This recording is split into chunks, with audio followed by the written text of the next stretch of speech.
Hello, everyone. Welcome to Insight with Moonshadow. I am Moonshadow. This is episode, believe it or not, episode 6.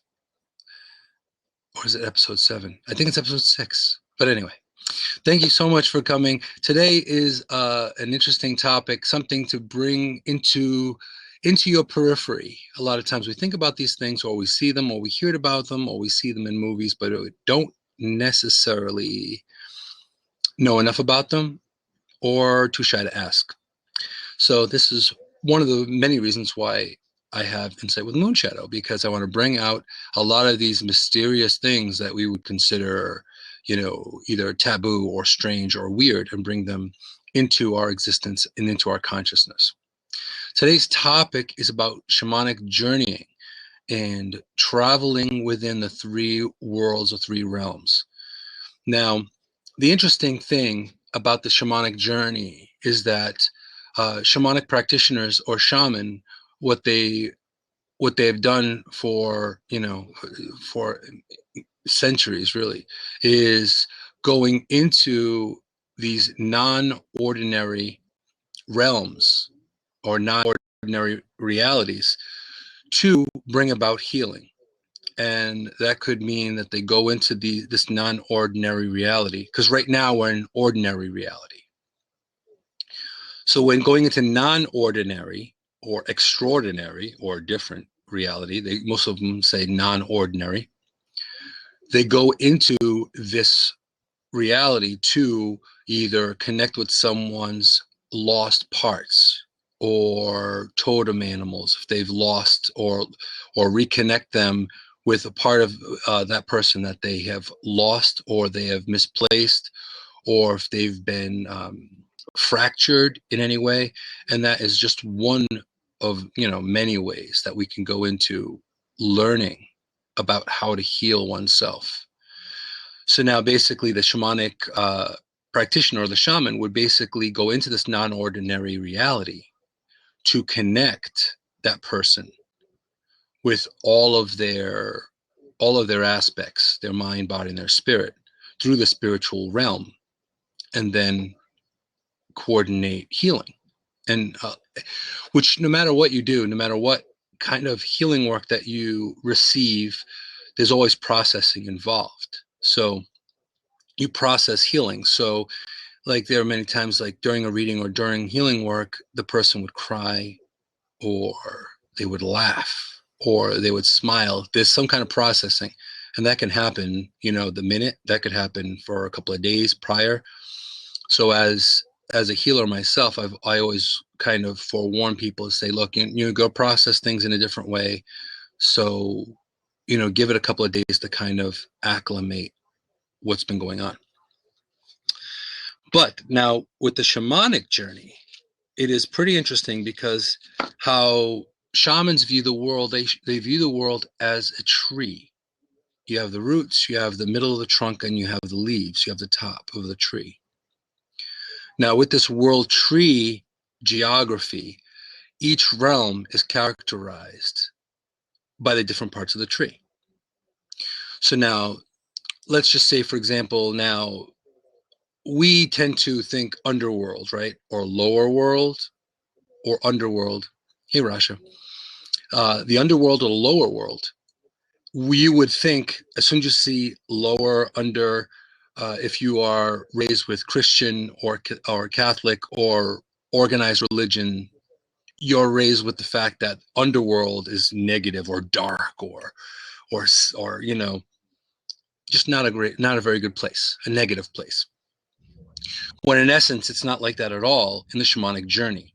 You could find negative things in almost any of the realms. But also, too, it's an expectation. If you go in safely and protected, which most of us are protected, either from our life protectors or our totem guides or guardian angels, depending on which realm they inhabit. So now the lower realm is basically, it's all nature. It's all nature stuff. It's all nature spirits. It is a lot of plant, animal, minerals, all nature things. You got the mountains, and then this is your connection into the more natural realm. Okay, well, elementals, you can find some elementals there, but there are also elementals in the celestial plane as well, like the crystalline entities, which we'll be getting to that in a minute as well. But good question. That's a good question, Lance. Now also too, the lower realm has the characteristics of or the connection to our subconscious. A lot of times we don't go into that. And if you think about it, lower realm, unconscious, do we actually tap into our unconscious or our subconscious? Not often. So that in itself is a bit of a thing where we don't really want to go there a lot of the time. So that's a lower realm. Now, as you go up the tree, so to speak, or into the different realms, now you can go into any one of these worlds or go through all of them, depending on the time frame.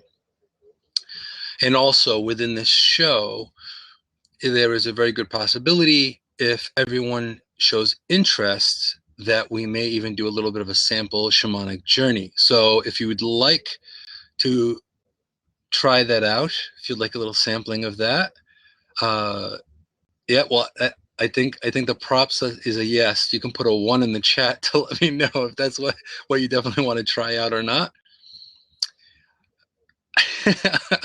I had a feeling Lance would be like, yes.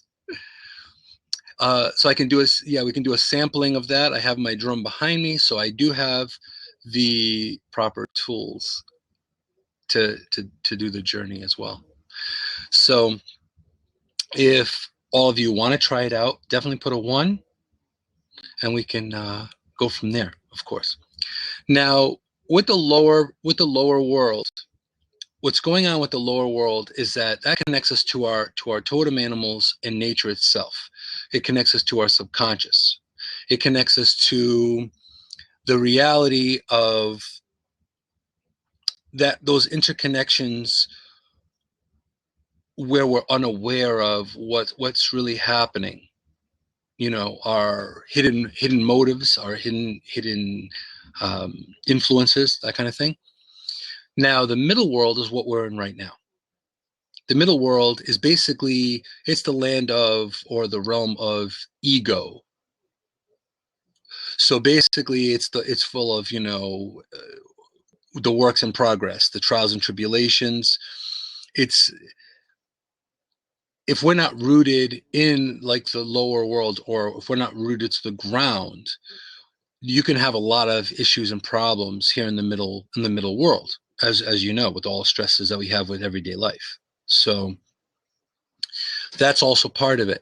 And if you think about it, in the idea of a tree, if anything that happens comes up through the roots. So if you're getting any kind of negative or any kind of, if you're not getting enough sustenance through your roots, then doesn't it affect all of you?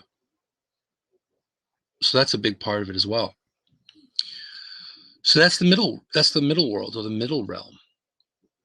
Now, that's our conscious mind. So we're in the middle of, you know, bringing the kids to school and getting ready for work, and, you know, paying your bills, going to church, all that kind of things. All those things are kind of in the middle realm type existence there.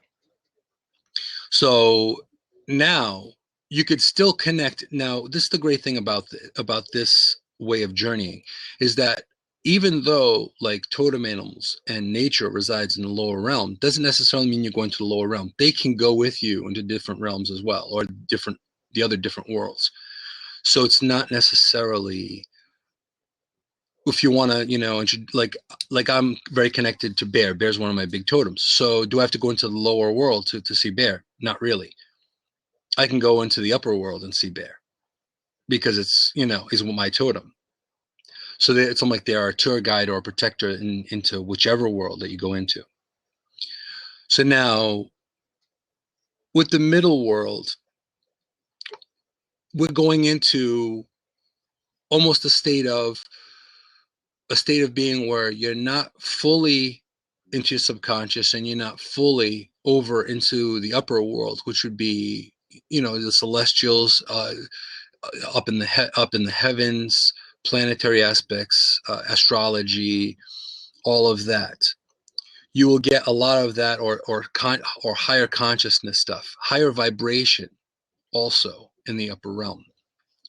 So now, looking at the upper world, it's still very natural that we do this, but when we go into it, it's more of where you're going to see. Well, yes, you'd be also do the Atlantis frequency as well. They were very higher thinking, higher realmed individuals. A lot of crystallines, as Lance had said earlier, the elementals.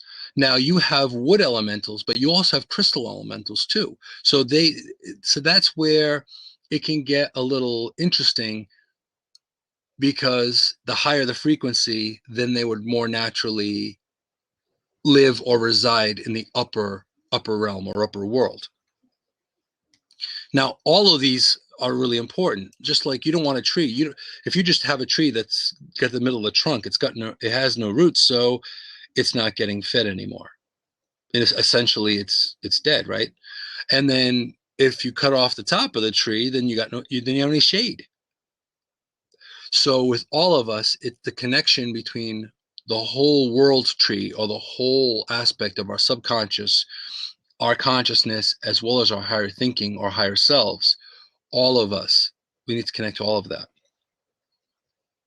That's very true. Very, very true, Terry. There's no new growth. And you notice now we're coming up to spring, and I was outside earlier and I found that now the trees are starting to bud. You're starting to see the little bit of the leaves, the leaves start popping out of branches and that kind of thing. And this is all part of our reality. Unfortunately, we don't always see that. We're too caught up with the world and things that we need to do to miss out on the little things, on those little things that really, I'm not going to say that really matter more so than, paying your bills and going to work, but these subtle little hints of nature and life, those things will help us ground and help us become better as well. We just don't give it enough attention. So that's also a big part of it as well. Now, depending on where you go, whether it's the lower realm, middle realm, or upper, it really is something where it depends on your purpose, depends on your use. If you want to connect with guardian angels or celestials, then you'd want to go up into the higher realm. And again, you could bring your totem, if you have totem animals that you want with you, or sometimes they go with you anyway, they will come up with you to the middle realm or the upper realm. There are many times that I'm walking somewhere and I feel a presence, I feel a presence with them near me in this world. So the presence is always there. It just depends on how close. Like when you're when you are traveling, it's a little bit different. Like your totem animals or spirit animals may speak telekinetically. They may not actually speak. They may actually speak where their mouth's moving, just like I'm talking to you. So it really varies from person to person. Okay, so now Lance has a question. Do they have wings like in the pictures? Well, they can. This is the great thing. The shamanic journey, or going into, even if you go into astral projection, we're stuck in this casing here in the middle world. But that doesn't mean that we have to abide by these rules. We could have wings. And there's many times that I've shapeshifted in going into a journey. I've shapeshifted and decided, instead of walking, I wanted to fly. Or I wanted to jump. Or I wanted to, just vibrate into nothing, like teleportation, and teleport myself there. So there are a lot of different ways and methods to go in. So do they have wings? It would depend up to you. If you are someone that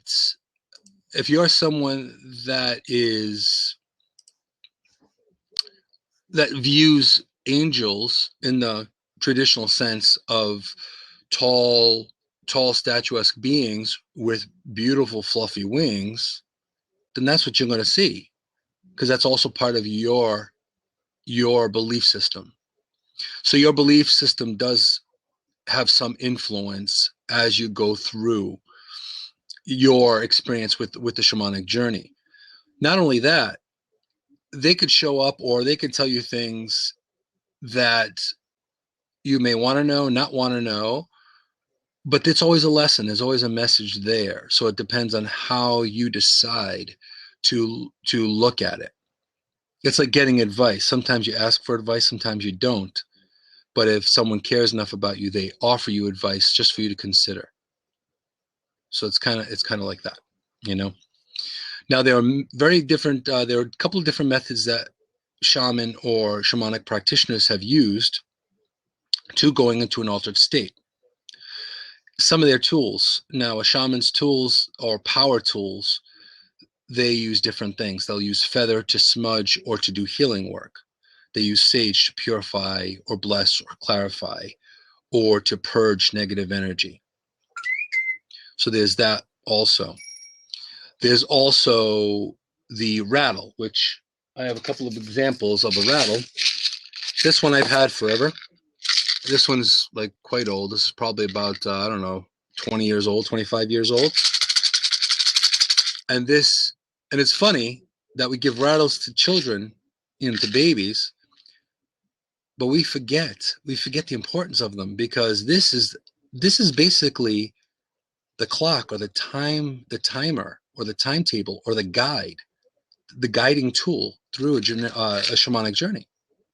So this is my tried and true rattle. I travel with it. It goes with me everywhere. And this one, no surprise, you got a bear claw. This one I had purchased in New Mexico when I went there. And you can tell they have different characteristics. They sound different. The tone is different. And this one was also created and put together by a Native American as well, since it has a certificate of authenticity. But that's one of the methods that you utilize, one of the tools you use to go into a shamanic journey. Now, seeing that everybody wants to definitely try out a shamanic journey, that makes me excited, because it is such a fun time. And we will probably start the journey shortly after the initial commentary of of what we're talking about now. So that way we still have time to have you guys share what you experienced. Right. Now, also too, there are different shamanic practices. Some of them use drugs or herbs or plants or mushrooms to go into that altered state. You don't necessarily need to utilize drugs or anything like to get in, or medicines, right? You don't need to do that to get in. All it takes is your mind and your level of concentration. And it's not rocket science. You don't have to get heavy into it. I myself, I never tried acid when I was younger. I never tried any kind of something to alter my state to go in, because I was already very sensitive, and I'm already very sensitive to energies around me. So the last thing I wanted is to have no control of being able to get out.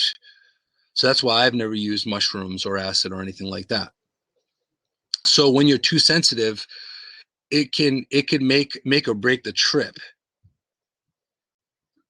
But I will say this, I would try Anuska. I would try that. And I would try doing a peyote ceremony at least once. I would definitely do that for the ritualistic part of it. Would I do it as a regular? Probably not. Now, also, in viewing the shamanic journey, this is not a way of checking out.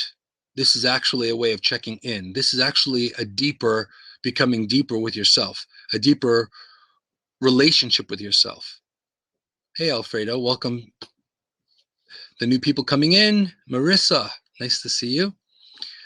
So now you don't necessarily need to use drugs to get into this altered state.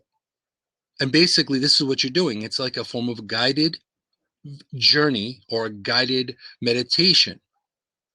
A lot of times I use meditation and journeying interconnectedly because they're not much different. It's just a different flavor of what it is. So now the other tool that we use for journey, which is my preferred tool, if I have it with me, is the drum. Now this here is a buffalo drum, pretty big. And the tone of the drum itself is a nice deep sound. Now this has traveled all over the world with me, and as big as it is, it's a great way of utilizing the shamanic journey or going into the shamanic journey. This one is a manufactured one. I don't have I left one, unfortunately, left a drum in South Africa that had the goat hide, an all natural drum, and it's a shame that it's still there. But with this, you're not going to have to be subjected to the humidity and that kind of thing. So this travels a lot better, and this is Remo does it. So now if you listen to the tone of it,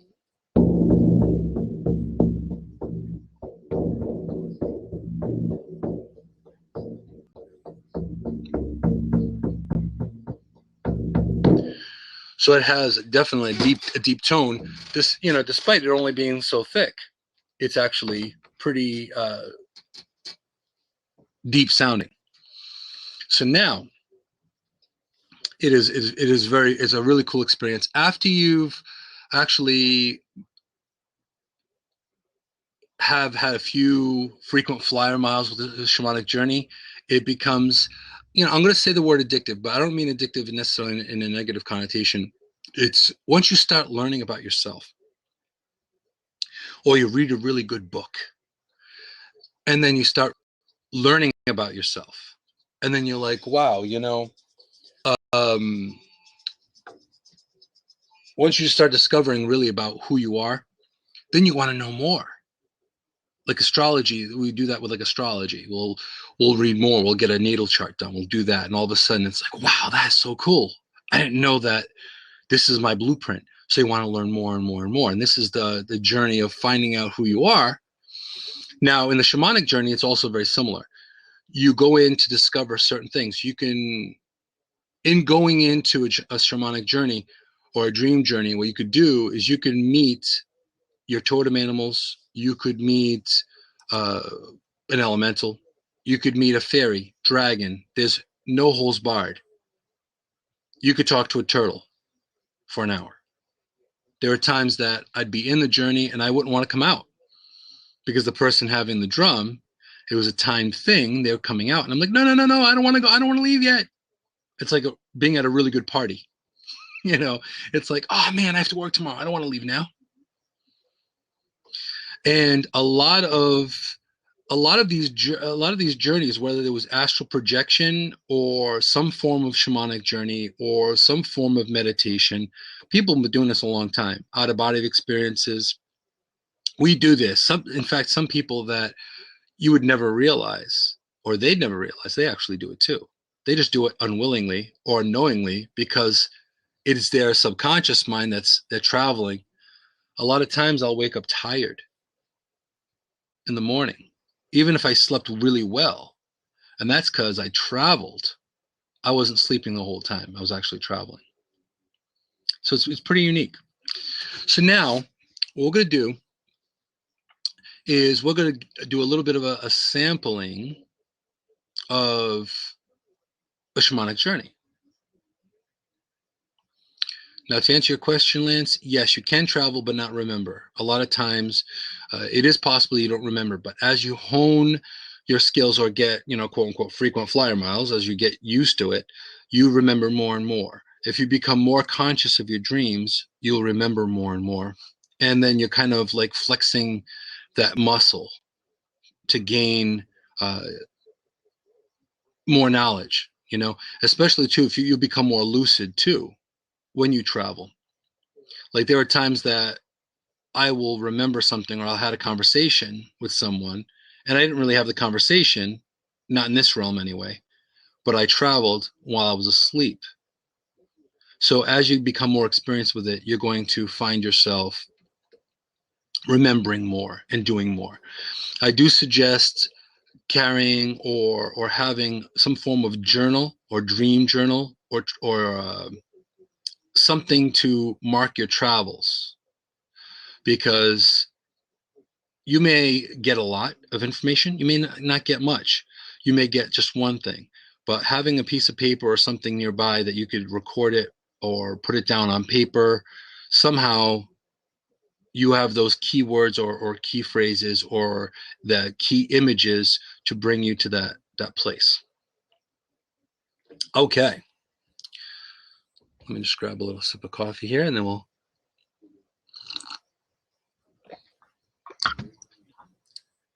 Now with the shamanic journey, now I'm sure some of you are sitting at a desk. You don't necessarily have to be laying down. Normally for a shamanic journey, the person is laying down, their eyes are covered, but since it's a little sample journey, we're going to elaborate a little bit. Normally they're laying down with their eyes covered, and a lot of times too, if they didn't have a blindfold or something like that, they would do this to put their hands in front of their eyes to kind of block out light. Okay, so you can do that. Now, if you're sitting at your desk, all you really need to do is just close your eyes and put your feet nice and flat on the floor. You can put your hands on your legs or whatever is comfortable for you. And then at that point, we will start. Now, how it works, how the journey works, this is the tool. I won't be speaking as much during the journey itself. The drum is going to be speaking for me. That's why they're also called drums. They're called talking drums. Now, what's going to happen is when I start, there'll be a steady beat. It'll be a slow, steady beat, very much like a heartbeat. So it'll be like.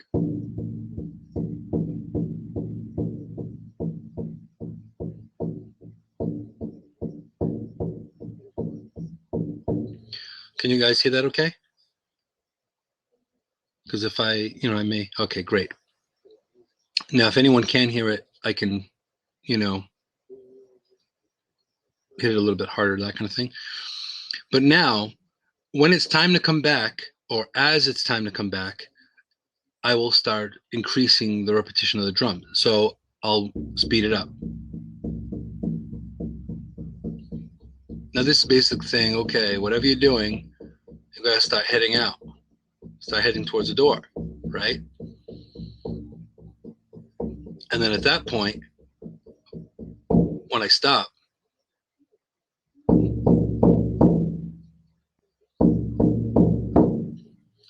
it's usually a count of 4, and it's usually twice. And then at that point, I will vocally bring everybody back out, and then you'll be able to open your eyes. And I'm hoping, so it'll be a short one, because some of you, now, has anybody ever experienced a shamanic journey?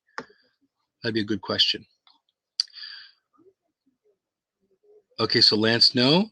Marissa, no. I know some people journey in a different way. Okay, Terry has. And Evangelos, I know also Evangelos also goes into, he uses binaural beats and different frequencies. So that would definitely, he probably travels in a different way. We all travel, but it depends on the method. Exactly. So, okay. So now, if you'd like to be part of it, all you need to do is sit comfortably. You don't have to be using your eyes right now because you're using your third eye.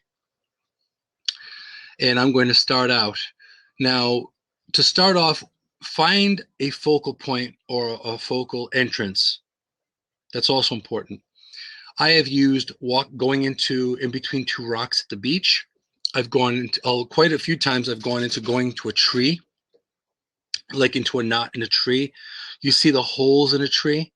That is like one of the most perfect places to use as an entryway into the different worlds.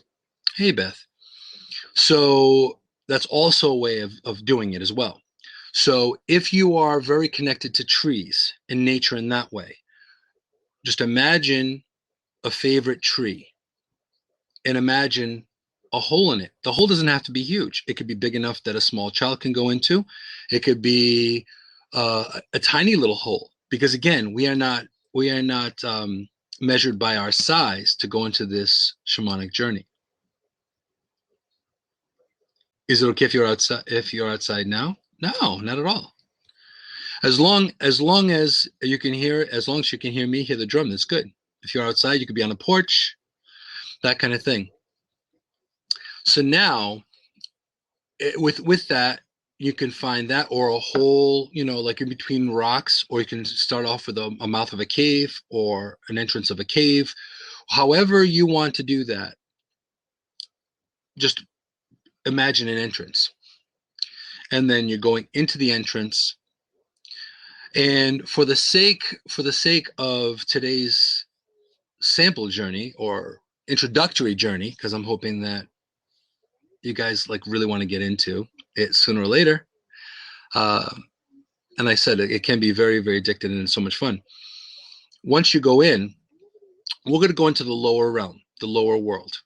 Now, again, this is nothing negative. This isn't something that it's dangerous, in the sense of we are protected and watched over by, our life protectors, our shamanic beings, people that have passed on, totem animals, elementals.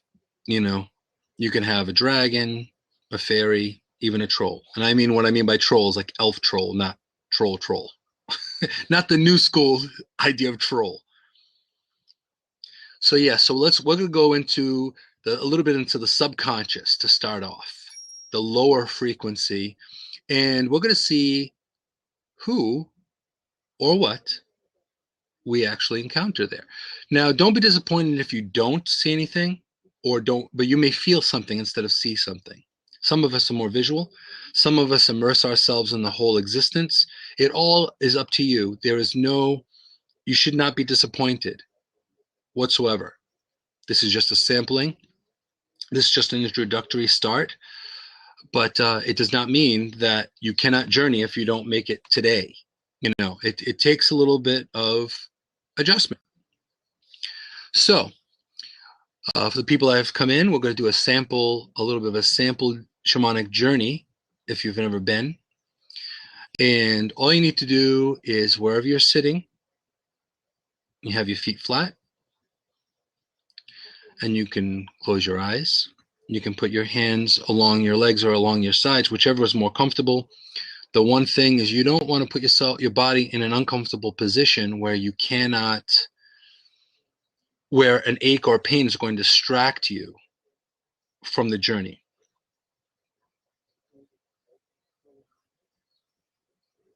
Oh, you've heard a bell ping. Huh. Interesting.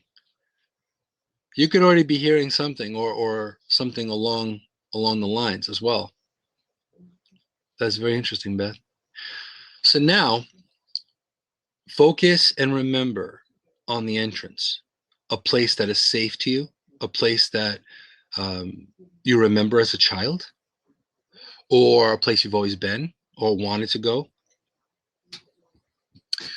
And focus on that. That's your entryway.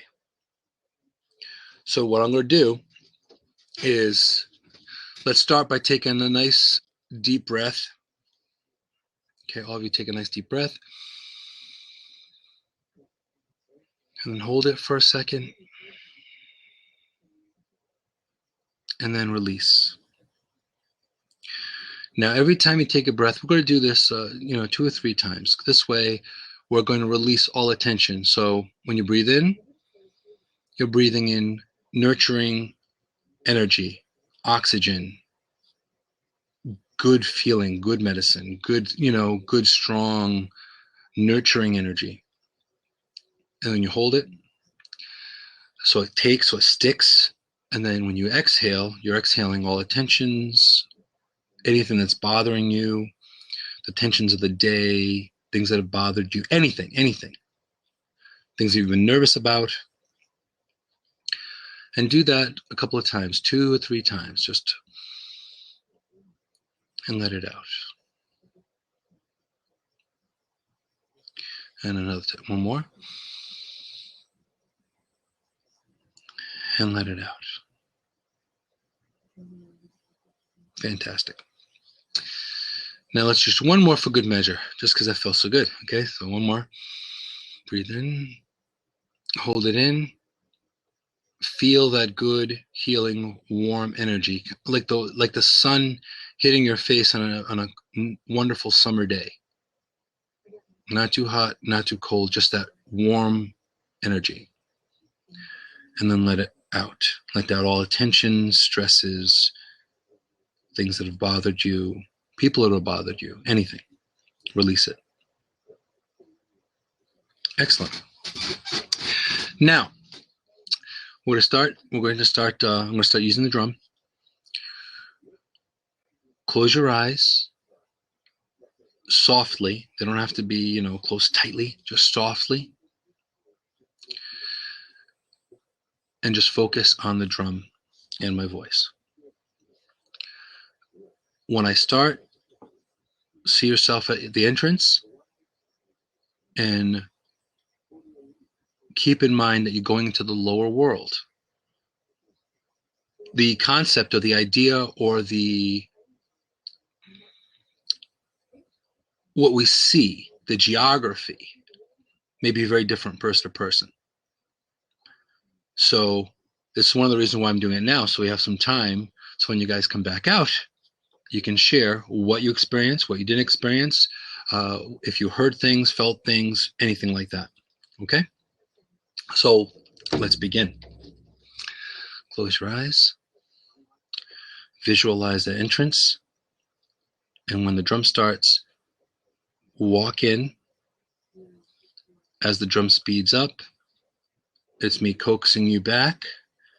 And then when you hear the sound of 4 taps on the drum, twice, slowly and easily come back, nice and relaxed. Okay, here we go.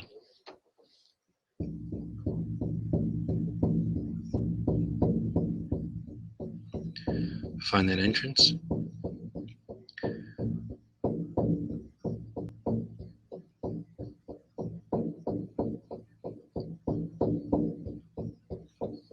That's okay, Anna.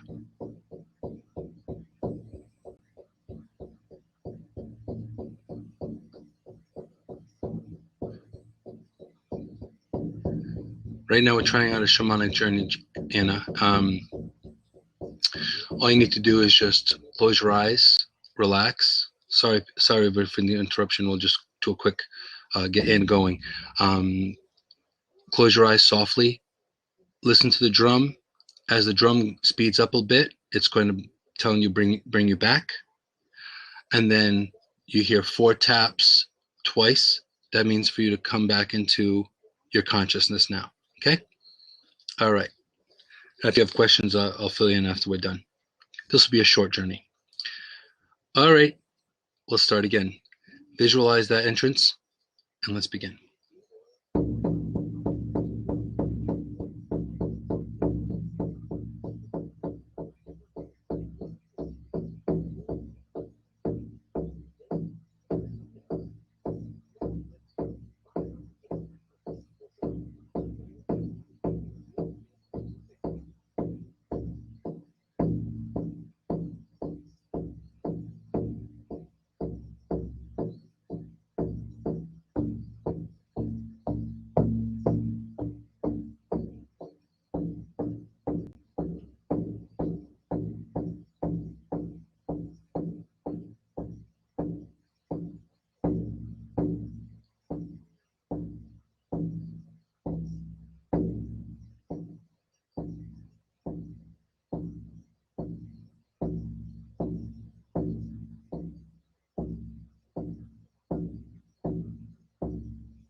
Okay.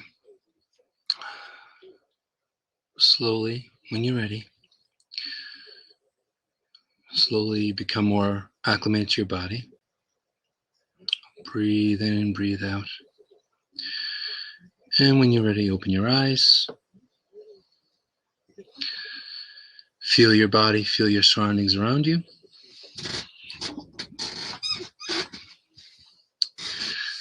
And come back into the middle world where we all are residing right now.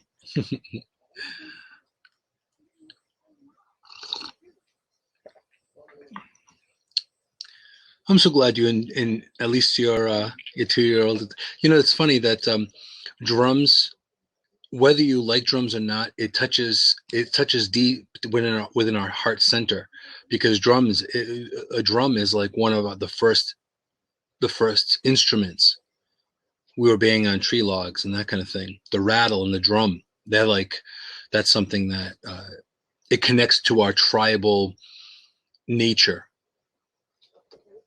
So that's pretty cool stuff. Okay. So as you guys come back, please check in with me. Make sure that you didn't fall asleep or anything. Pop in with a 1 or say I'm back or something like that, so we know that you're back.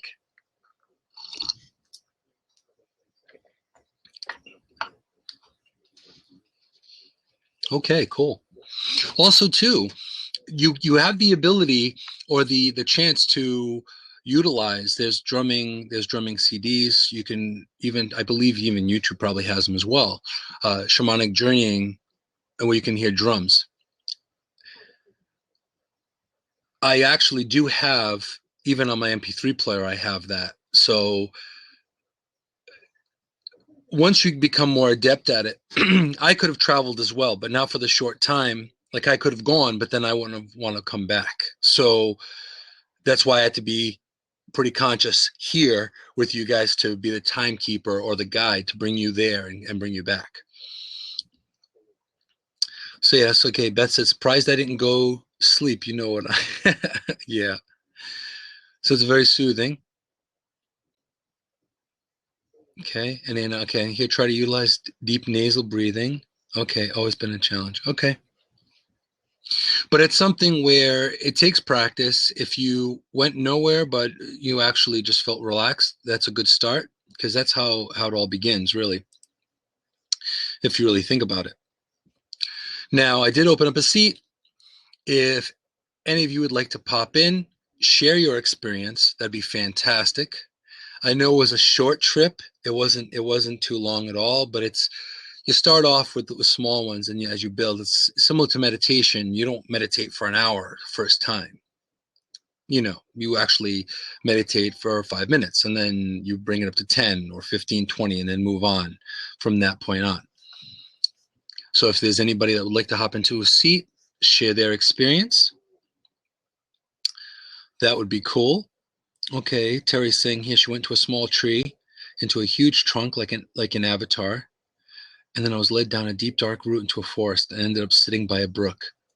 Oh, very colorful. That's also too. It's also interesting that going into the lower world is very different, or all of them really.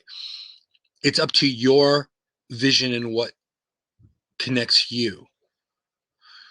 I usually go in through a tree, 90% of the time. Sometimes I go in by the beach and go in through, a cropping of rocks, and I kind of sneak in one of those little areas where, crabs would hang out in, or shellfish would be digging under or something.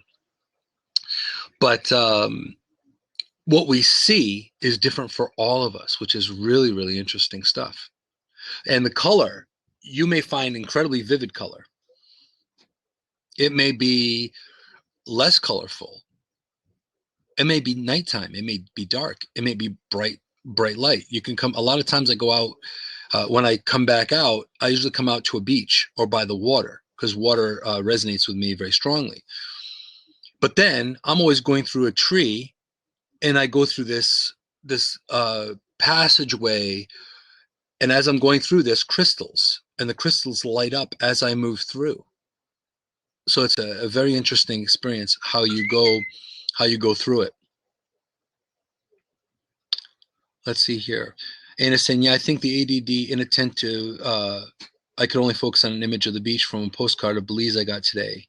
The warm beach is good. Well, yeah, you could start with a postcard of a beach or of a cave or of a tree. No, that's that's one of my sounds. Okay, Anna's coming in. So yeah, so different different ways. It can be super colorful. Oh, that is gorgeous. Mm-hmm. I so want to go there. Yeah. I'm there right now. It's like the postcard. It's hard to read her handwriting. But I just got this today. Like, that's why I was late. I was reading her postcard. So. That's okay. Better late than never. You came. That's good. Yeah. Yeah. Well, something you're doing. So I thought I should try and support this. Yeah. Appreciate that. Appreciate that. So it's something where even if you have ADD, even if you have a hard time concentrating, it does not mean you can't journey. It just means it's going to take you a bit more to get used to it, to get yourself acclimated, to go in. That's all it is. It's just, it may be a late bloomer. Like you may be a late bloomer. It may take you a little while, a little more effort. Hey, Carlos, how you doing? Oh, I'm hearing a little echo. It could be Lance. I'm going to mute myself and unmute. Okay, Lance, is that better? Awesome. Can you hear me? Yes, and you sound great. Now, what was your experience with it, Lance? I know that Anna couldn't necessarily do that, but as long as you felt... I got to a beach like place, mentally, like started to feel like sun and warm and stuff. Well, that's good. Yeah. I'll show Carlos. This is the postcard I got from my mom today. But that is gorgeous. But see, you've actually experienced something. So that in itself was a successful journey. So that's awesome. Now, Lance, what was your experience? It was kind of weird. I'm outside right now. So what I did, I didn't know, like I was trying, it was hard for me to even picture the door.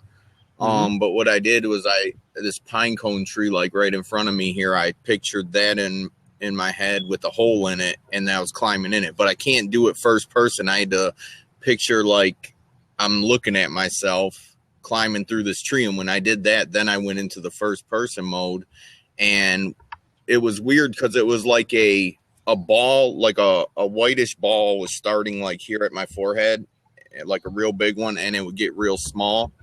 And after that went about 10 to 15 times, I started seeing like a form of like a person, but it looked like, I couldn't see anything. It was like an invisible shape of a person with like fire on the outside. Have you ever seen that?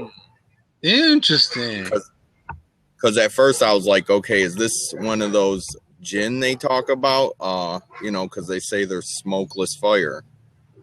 Well, it depends on your thought systems and what you think and how you think of certain things. If that immediately came to you, then that could be how that life protector or that guide decided to manifest themselves. So that is very interesting. And it was weird because I've, out of the binaural beats and just meditating with, in silence in the dark, I never even did any of this. So that's why I was saying the drum is where it's at for me, maybe because I am part native. It's in my genes, in my blood, right? Yeah. And it's also, too, the drum is a rhythm, like a heartbeat. It's a connection. It's a connection piece. Very few people dislike drums. This is why I think this is why they use that. Now with Terry said she asked, could he be seeing an aura? Yeah, you could be seeing the auric field of that guide. That is very possible. Yeah, because I didn't see that. I didn't see them. It was just like, like if you see me right now, you wouldn't see me at all, but you would see like fire looking around. It would look like fire. It wasn't fire, but it kind of was fire. It's weird. I don't know how to explain it. Yeah. Well, it could be this too. It could very much be, you know how like you're looking if you're laying on the beach and someone's coming up and the beach and the sun is in the background, and so you kind of just see like a shadow. It could be even something to that in that way. But it's great that you went though. Now, what did you see around you? Did you get past the tunnel, past an entryway? I went down the tree. Like I climbed into the hole and I like went down the tree. And that's when everything turned into like that fire. Or like it was like wavy fire or kind of like an aura. I don't know. But it would come in on this being. Like it would start out at the whole thing was like fire, and it would come in on this being, and when it got to the being, I could see like a form of like a human there, but I couldn't see it. It was like feel? And what was the feeling?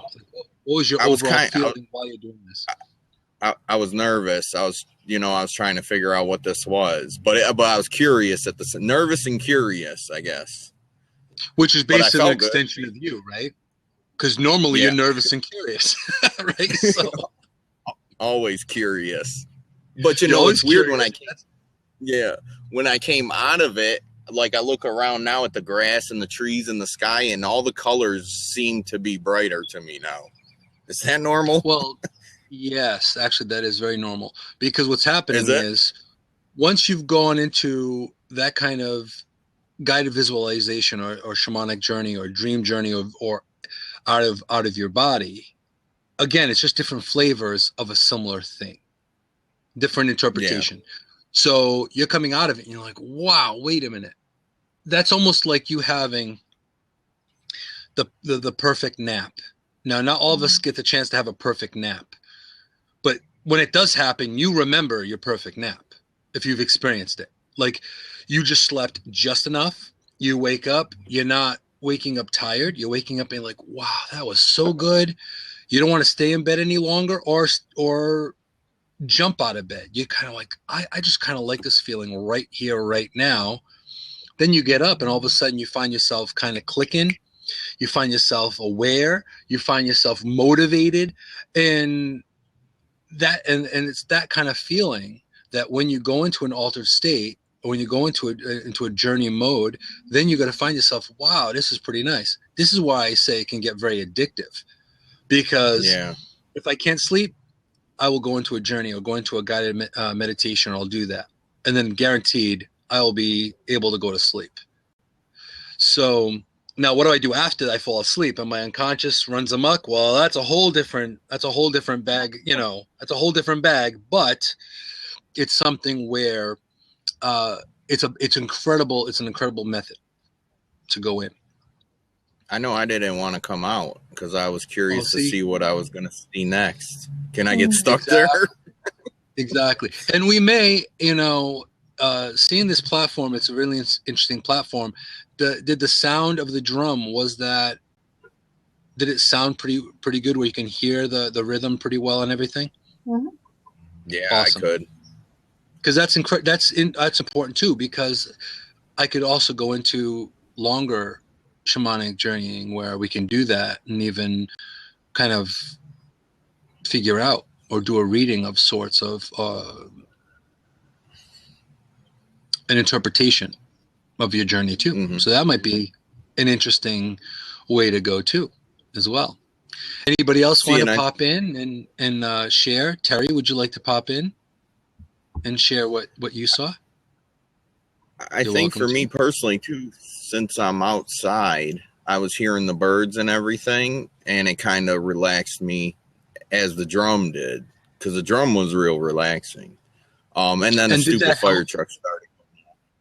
Right, and did that help you? Because a lot of times the extraneous noises or sounds, if they're nature noises, that also helps you go into a deeper state. Yeah, quicker. I believe with the drum and the birds chirping around me, it helped me a lot more. I only meditate outside a couple times, but I noticed when I'm outside, it seems like I'm more relaxed. But then the fire truck started going, and that kind of messed me all up. Then that brings you to a whole different place, right? Yeah. It's like, really? And also, too, I know. anybody else that would like to share their experience, you don't have to hop into a seat. You can just type it into chat as well. Feel free to share what you saw, if you saw anything, if you just made it to the door. And that's also part of it, too. Like, there are actually people that I've worked with that saw, like, The Hobbit, saw, like, a hobbit hole and saw a door, like, going into Frodo's house. They saw a door, like, in a cave or a little tree. Oh, cool. Terry's coming in. Come on in. Am I in? Hi.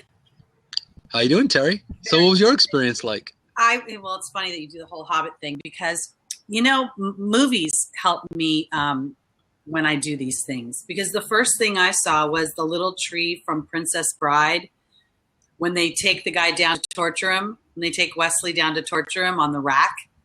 So yep. I open up and I walk in, and then it's Avatar. And it's this huge, huge tree, and those little floating jellyfish are going everywhere, right? I love that movie. That movie was slamming. It was so killer, that movie. Oh. I know, it was crazy. So then I'm told to go into the route, and it's this like dark, kind of squiggly. There's a bunch of different routes that I could go down, but I choose this one, and I walk down it, and I pop out, and I'm in Maleficent.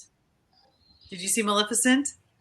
I have not seen it yet, but I need to. I heard it's really awesome. Because when they're in her world, in the fairy world, everything is sort of like Avatar, and so I'm taken to this like moss-covered sort of hill with not a hill, but like a little green patchy place, and then there's a little brook going by, and then all of a sudden I look over, and my Indian guide is sitting next to me with his little, cool. His little thing on and his braids and everything, and I'm like, wow. And it was weird because he was talking to me about the water, and then we looked up, and it was really important to have the sight of hawk, to be able to. I live off the ocean, and a sea hawk has been going back. I mean, they go back a lot and forth, but this one's been like, hello, I'm here. This is your totem for sure. What? Yeah, exactly. And so it's been traversing the element of water and emotion versus the mind. We, talked about the other day. So I had a great experience. I loved it. I loved the drumming. It very much resonates with me. Good job. Oh, thank you. And that's see, now you know the difference. Now you have Anna. She went in through a postcard, and she found herself on the beach, feeling the air. And now, where is that? Belize? Did you say? Yeah. Oh, Belize. Nice. It's a 15-minute shuttle from Belize City. Ambiorus Cave. Nice. And so now she went through a postcard. Now, again, there are no real rules here other than the basic ones. Make sure you're in a safe space. Make sure you're in a safe place in your mind. And when you do that, that's like kind of the key to start. You can go in through a door. You can go through a cave. You can go through a rock. You can go through a postcard. So Anna had that experience going through a postcard and ending up in a Belize-type environment by the beach. Now, Lance, you had this experience of seeing this person, this aura, and the person was starting to form, and then unfortunately I was bringing you back. I'm sorry. We'll have to do it again. No, the fire truck did it. The fire truck was right before you brought it back. Those damn fire trucks. What's funny as you're talking, I'm picturing that scene from Mary Poppins when Mary and Bert jump into the chalk drawings. Yeah. And they come out on the other side into this whole. That's what the journeying is like. It's really, in some ways, it's not about being led as much about letting your imagination sort of just go with it. Just the fire truck, you could have even incorporated that into your meditation. What was the thought in the meditation going on right when the fire truck went off? Because maybe there's something that needs you need to pay attention to that thought. The moment before. Yeah, it made me mad because I heard the birds chirping and the drum, and that was great. And then the fire truck. You're crushing my zen, man. What the hell? Yeah. But it also, it's like when I play. Then right back, Yeah. And now with Terry, she went into a deeper journey, but she's more experienced in journeying. So that's where she's got her muscles have been more honed in, where she's used to journeying more regularly. So now she met her native guide, and she saw her totem, which has been bugging her. I'm going to say bugging, but I don't mean bugging in a bad way. Just letting her know, hey, by the way, I'm Henry, your new guide or your new totem or something. So and you notice the only thing that brought that together was the sound of a drum and just so many different experiences. That's all it takes. And that's the difference between a guided visualization or a guided journey with someone speaking and using a rattle or using a drum. Because I could bring you in this way as well. Because you don't know, but I have a weird habit, and I've done it for a million years. I cannot not do it. But when I meditate, I rock like back and forth. So to me, the drum is just an absolute perfect vehicle to allow my imagination to go. And it really does go in movies. I was for a split second when I came out the other side of the route, I was in a scene from What Dreams May Follow with Robin Williams. What Dreams May Come. That's one of my favorite movies. Mine too. Part of it is giving yourself permission to let spirit use all those experiences to take you on a journey versus thinking it's supposed to be something new and grand and big and different. Yeah.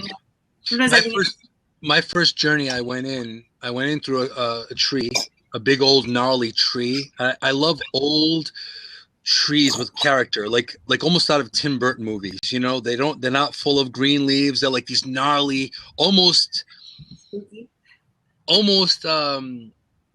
they don't necessarily look warm and fuzzy. They look kind of like dark and ominous, like in a weird whimsical kind of Tim Burton kind of way. Trees in Maleficent. They'll be your fans. Yeah, and then I went in through the tree, through a big hole, which the hole probably wasn't much bigger than this, but it looked like a doorway because it was part of the ground and the roots and everything. It was literally like a doorway like this. So I went in, and I didn't get past the beginning part the first time. All I remember is walking in, and I'm looking around, and I'm seeing nothing. And I'm like, wow, it's awfully dark in here. I'm not seeing anything. And I wasn't nervous or scared or fearful or anything.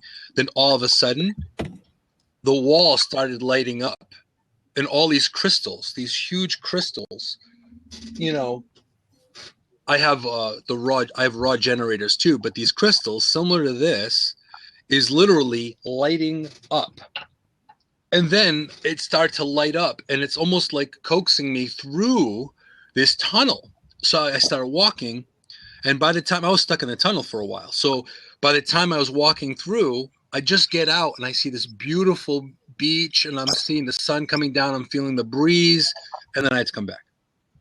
So I was like, man, but it was a successful first journey. Like I felt it. I saw it. I could feel, like when you're in like that moist environment, you could feel like the moistness in the air. Like I was barefoot.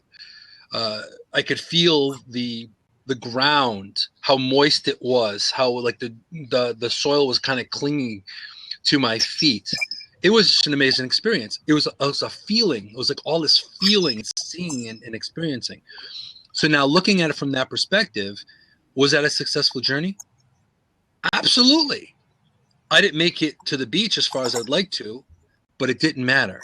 It was the start of this huge thing.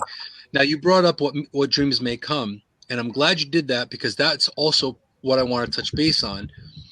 When you go into a journey, everyone's experience may be different, as we know, from everyone sharing here. But also, too, we also have a static view of what we think heaven is, hell is, if we are worth it, if we matter, if we are good people or not good people. Poor decisions can kind of make us think that we're not meant to have good in the world or not good to have it within ourselves. All this stuff makes a difference. So your perception will taint or influence your journey. So that being said, What Dreams May Come is one of my favorite movies because I've lived that movie. where it's like my emotions have been to that point where it's dragged me to places I didn't want to go, and I had to bring myself out.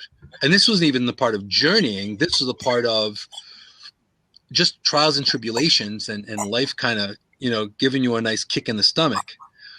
So it's something that's a perfect example. And I'm really so glad, Terry, that you brought that up, that movie, because that is a very good illustration of what a journey can be, because Robin Williams going through, and I definitely suggest any of us in this room to watch What Dreams May Come with Robin Williams and Annabella Sciorra. It's not for the lighthearted and it's not for the weak-willed. I'll just say that right there. It's heavy duty. It's heavy. I want to kind of punch on what you said about the movie depicts perspective beautifully. And when you're in those lower energies with yourself, when we're caught in those trials and tribulations, sometimes it's hard to see how that's actually an empowerment exercise. When we pull ourselves out of it, we know we're stronger. And so Annabelle in the movie is really wrestling with her perspective of life's events. And there's Robin, and then beautifully the way it wraps up at the end is just, yeah, it's magnificent. And also too, in the movie, also with journeying, like people, even in dreams as well, when you are dreaming about someone, like I've had dreams where I'd been someplace and I knew it was someone's house, but it didn't look like their house. And I was there visiting someone and it wasn't them, but it was them. It just looked like someone different. That also can play with your perception and mind as well. So looking at that from that perspective, it's unique with everyone. It's unique in how you go through it, but it's not a bad thing. In learning about yourself and becoming stronger within yourself, you are going to become stronger. So as Lance said earlier, even coming out of the journey, and the journey was less than 10 minutes, he said, wow, you know, the colors that I'm seeing outside, they seem to be a little more vivid, a little brighter. Mm-hmm. It's because you're tuning in to, it's almost like you're bringing part of that with you back. And that is like incredibly cool.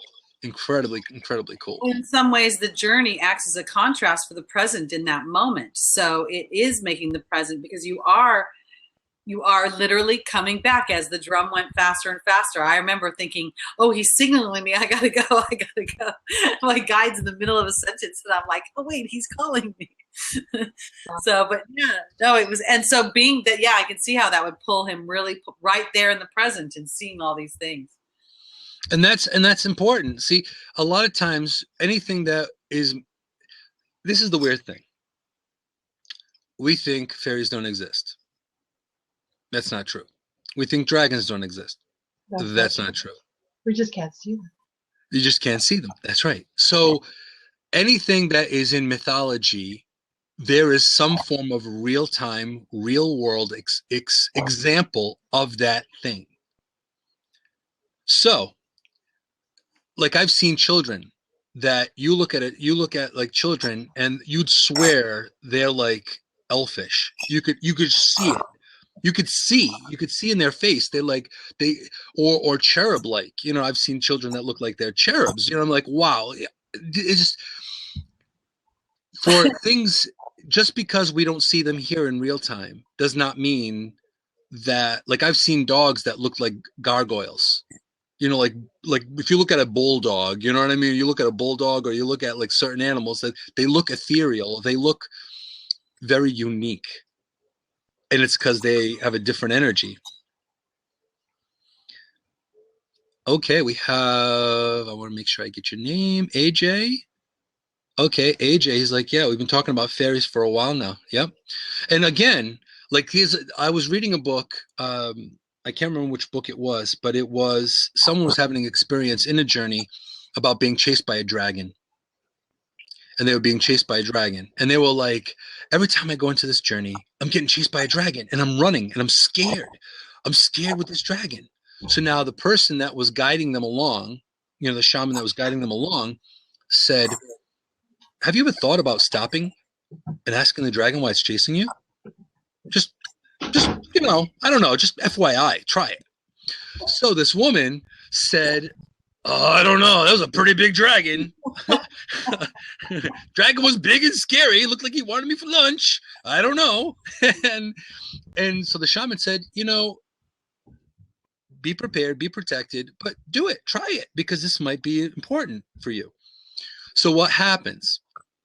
The person is running. Okay, they're in the journey, and sure enough, sure as shit, here comes the dragon, and it's this big ass dragon chasing them down again, and they're running because we don't like things that are surprising us, right? And if we don't know it, automatically fear kicks in, right? Fight or flight kind of scenario. She's running, and then finally she remembers what the shaman had said, and she said, you know what? The hell with this crap. I'm not doing this anymore. She stops. She turns around and goes, why are you chasing me?